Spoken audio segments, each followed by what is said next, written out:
So, good afternoon. Just wanted to do a check-in and show you the status of those 5 jars that I injected. I had 2 spore syringes that I distributed across these 5 ryeberry jars 2 weeks ago. I've had them in a dark place in the closet. It gets a little bit of light, not a lot of light, but they're essentially in a dark location in a closet in a box.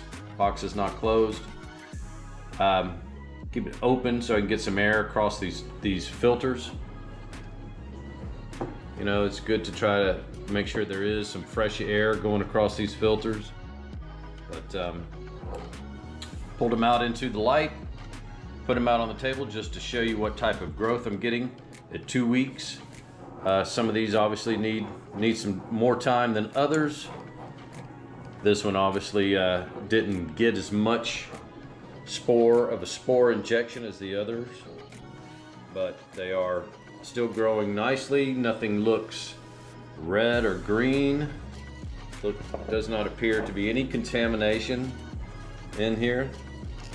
It's really nice and white,